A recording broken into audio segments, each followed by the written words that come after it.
They're saying superhero movies are so back, and I'm here to talk about that. Over the last 2 weeks, we had both Superman and Fantastic Four released to pretty wide success. Both franchises are getting that gasp of relief, finally having a good movie after years without one. And I absolutely love Superman. I think that's my second favorite movie of the year so far, and I already have a full review up on my channel. But Fantastic Four was a much needed entry for the MCU at this point because, look, I think everyone was starting to lose interest a little bit, right? The Marvel Universe was hanging on by a thread, and the only Thanos level threat to it was the assembly line, corporate feeling movies that they've been releasing over the last few years.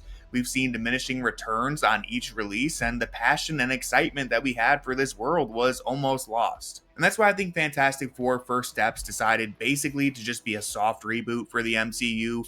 They set this in a different timeline, in a different universe, and yeah, sure, they're going to ham fist this back into Earth 616 somehow. We already know that's going to happen. We'll see how it actually goes. But for now, they delivered a solid movie to set the foundations moving forward for the MCU. This, in my opinion, puts Marvel back on track. And honestly, shout out to Thunderbolts for really being the first movie to get this going for them.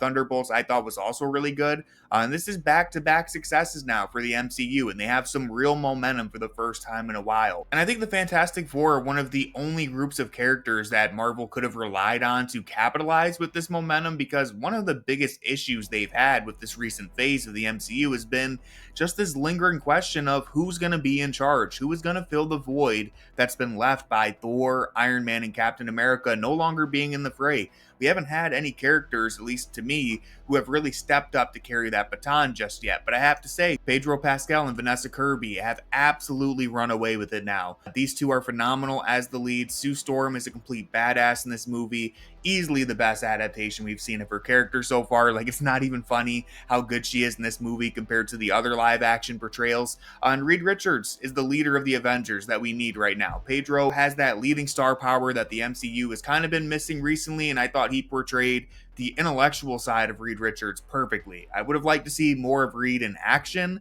some more stretchy Pedro Pascal. I thought his powers were really underutilized throughout the movie.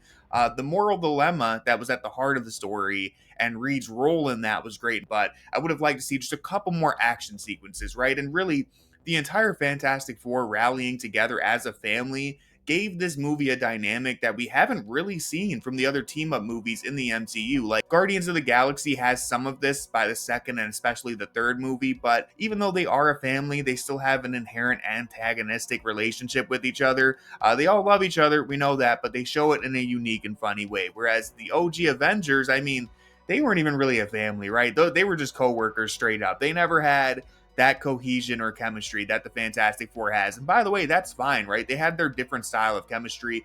The dynamic between Iron Man and Captain America was awesome, even if they weren't best friends. I'm just saying that this is a different take on the team up format, right? Like, the complete unity and family aspect of the Fantastic Four is a relatively new angle for the MCU that I really enjoyed. I also love that this movie had a distinct art style. The retro futurism really suited itself to this world. It was just very aesthetically pleasing to watch.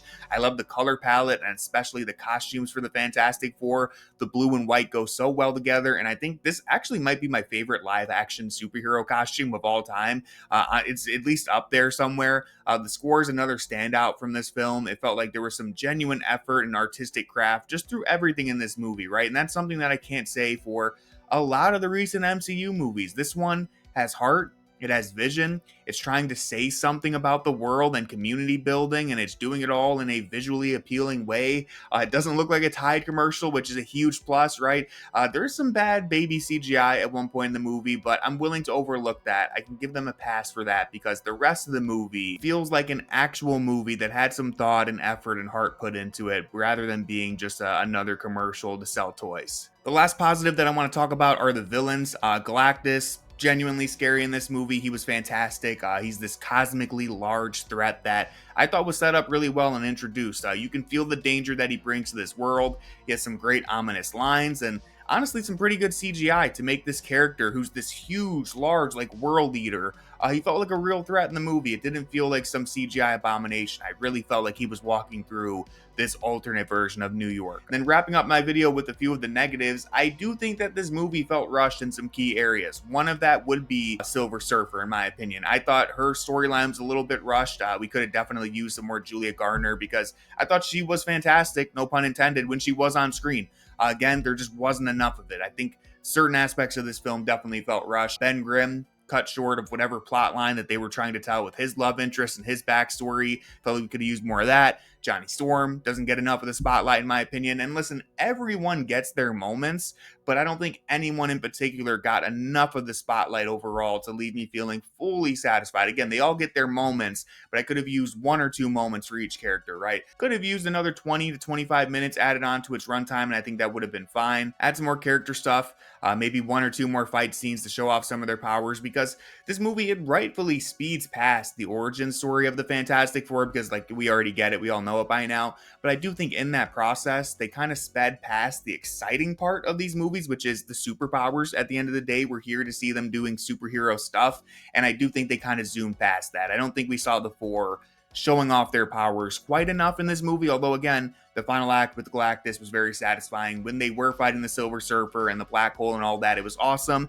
I just think we could have used maybe 10% more of it. But overall, Fantastic Four is a movie that puts the MCU firmly back on track. We'll have to see where the story goes from here. But as of now, they've landed both feet on the ground for the first time in a while. They have a chance at actually reviving this thing for real now, right? Like, I think the MCU is back in a position where they could have success. And that's about all you can ask sometimes. So thanks for watching my review. Please subscribe and drop a like, and I'll have more videos coming soon.